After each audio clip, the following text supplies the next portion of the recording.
ताज्या बातम्यांसाठी पाहत रहा तिचा सागर न्यूज। मराठा आरक्षणासाठी मनोज जरांगे पाटील शांतता रॅली काढून सरकारला इशारा देत आहेत। मराठा समाजाला ओबीसीतून आरक्षण देण्याच्या मागणीवर मनोज जरांगे पाटील ठाम आहेत। जर आरक्षण मिळाले नाही तर विधानसभेला 288 उमेदवार निवडणुकीच्या रिंगणात उतरणार असल्याचे जरांगे पाटील सांगत आहेत। निवडणूक लढण्याविषयीचा निर्णय 29 ऑगस्टला मनोज जरांगे घेणार आहेत। मात्र मनोज जरांगे यांनी निवडणूक लढवावी की नाही यावर ज्येष्ठ नेते शरद पवार यांनी मोठं वक्तव्य केलं। मनोज जरांगे पाटील सातत्याने 288 उमेदवार उभे करण्याविषयी बोलत आहेत, असा प्रश्न पत्रकारांनी शरद पवार यांना विचारला।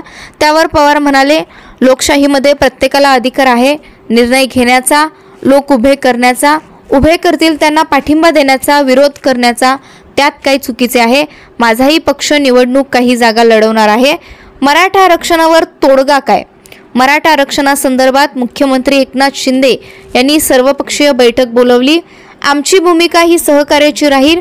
या बैठकीत मराठा आंदोलकांसह ओबीसी आंदोलकांनी देखील बोलावे आणि आरक्षणावर यातून मार्ग काढावा, असे शरद पवार म्हणाले। राज ठाकरेंना प्रत्युत्तर, मणिपूरसारखी दंगल महाराष्ट्रात होण्यात शरद पवारांनी हातभार लावू नये अशी टीका राज ठाकरे यांनी केली होती। त्यावर कारण नसताना त्यांनी माझं नाव 2-3 वेळा का घेतलं हे माहीत नाही, पण मी या रस्त्याने कधी जात नाही। मी देखील मराठवाड्यात येतो, मलाही लोकांनी अडवलं, मलाही लोकांनी निवेदन दिलं, मग मीही पवार यांनीच केलं का, मला अडवा असं मी म्हटलं का, असा टोला पवारांनी राज ठाकरेंना लगावला। तिचा जागर न्यूज शेजारी दिलेलं बेल आयकॉन म्हणजे घंटी दाबा, जेणेकरून तुम्हाला आमच्या साऱ्या अपडेट्स येत